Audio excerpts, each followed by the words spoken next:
বিদ্যালয়ের যে সমস্ত ছাত্রছাত্রীর অ্যাকাউন্ট ইনভ্যালিড বা নেম মিসম্যাচ এরকম ধরনের সমস্যাগুলো এসআইএনডে পাঠানোর পর সবগুলি যখন অ্যাপ্রুভ হয়ে ফিরে আসবে তখন এরকম একটি পেজ শো করবে। তো এখানে আমরা দেখছি যে নেম মিসম্যাচ কিংবা ইনভ্যালিড রয়েছে এবং এসআইএন থেকে এগুলো সব অ্যাপ্রুভ হয়ে এসেছে। সুতরাং এই মুহূর্তে আমরা দেখতে পাচ্ছি বিদ্যালয়ের সমস্ত যোগ্য একাদশ শ্রেণীর ছাত্রছাত্রীর ব্যাংক অ্যাকাউন্টগুলি অ্যাপ্রুভ অবস্থায় রয়েছে এবং সেগুলি তাদের নিজেদের সেলফ ডিক্লারেশন পোর্টালে পাঠানোর জন্য প্রস্তুত।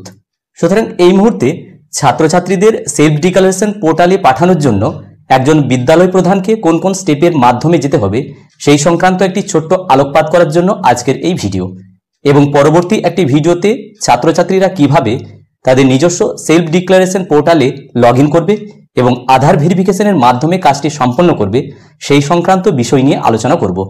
তো আগামী ভিডিওটি ছাত্রছাত্রীদের জন্য অত্যন্ত গুরুত্বপূর্ণ ভিডিও, তোমরা চ্যানেলটি সাবস্ক্রাইব করে চ্যানেলের সঙ্গে থাকবে। তো এখন আমরা দেখছি ইউডিআইএন লগ ইনের প্রথম ধাপ, যেটা বিদ্যালয় প্রধানের মাধ্যমে করতে হবে। এই লগ ইন মূলত প্রত্যেক যোগ্য ছাত্রছাত্রীর নিজস্ব ইউডিআইএন অর্থাৎ ইউনিক ডকুমেন্ট আইডেন্টিফিকেশন নাম্বার সূচক সার্টিফিকেট প্রস্তুত করা এবং সেলফ ডিক্লারেশন পোর্টালে শিক্ষার্থীদের তথ্য সেন্ড করা বিষয়ক। এবং এই ই পোর্টালে লগ ইন করে এই সকল কাজ করার জন্য একজন বিদ্যালয় প্রধান দায়িত্বে থাকবেন। তো এখানে আমরা দেখছি ইউজার আইডি, পাসওয়ার্ড এবং ক্যাপচা দিয়ে সাইন ইন করার অপশন রয়েছে। তো সাইন ইন করার পর এরকম একটি পেজ ওপেন হবে যেখানে ড্যাশবোর্ডে এই সমস্ত মেনুগুলি রয়েছে।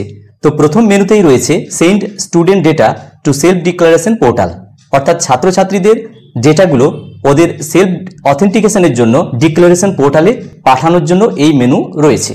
তো এই প্রক্রিয়াটি স্বচ্ছতা এবং অখণ্ডতা বজায় রাখার জন্য তৈরি করা হয়েছে।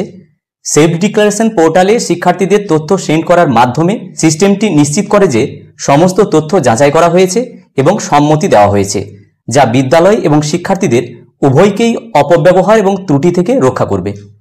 তো send student data to self declaration portal or undertaking portal এই মেনুতে ক্লিক করার পর এরকম একটি পেজ ওপেন হয়ে আসবে।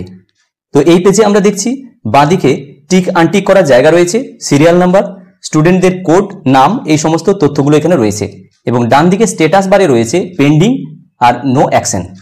তো যে সমস্ত ছাত্রছাত্রীদেরকে সেলফ ডিক্লারেশন পোর্টালে সেন্ড করতে হবে তাদের সমস্ত তথ্য সেলফ অথেন্টিকেশনের জন্য, তাদেরকে টিক আনটিকের মাধ্যমে এখানে সিলেক্ট করে নিতে হবে।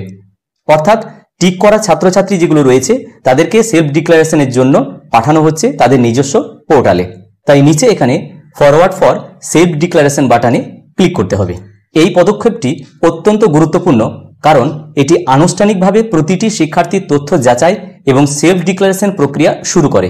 ছাত্রছাত্রীদেরকে এই তথ্য প্রেরণের মাধ্যমে বিদ্যালয় নিশ্চিত করে যে শিক্ষার্থী বা তাদের অভিভাবক কর্তৃক সেলফ ডিক্লারেশনের মাধ্যমে ভেরিফাই করুক যে তাদের সমস্ত ডেটা, ব্যাংক, আইএফএসসি কোড, আধার, মোবাইল নাম্বার, এই সমস্ত তথ্যগুলি সঠিক আছে।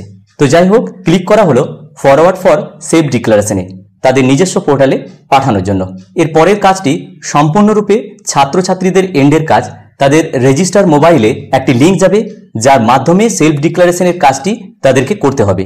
তো পরের একটি ভিডিওতে আমি বিস্তারিতভাবে দেখানোর চেষ্টা করব এবং আলোকপাত করব কিভাবে সমস্ত যোগ্য ছাত্রছাত্রীরা সেলফ ডিক্লারেশন পোর্টালের মাধ্যমে লগ ইন করবে এবং তাদের বিদ্যালয়ের স্টুডেন্ট আইডি এবং আধার ভেরিফিকেশনের মাধ্যমে পুরো প্রক্রিয়াটি সম্পন্ন করবে। তাই আগামী ভিডিও দেখার জন্য সমস্ত যোগ্য ছাত্রছাত্রীদেরকে আমন্ত্রণ থাকলো এবং ওই একই সঙ্গে ভিডিওটি প্রত্যেককে দেখার জন্য ধন্যবাদ। প্রত্যেকে ভালো থাকুন, সুস্থ থাকুন।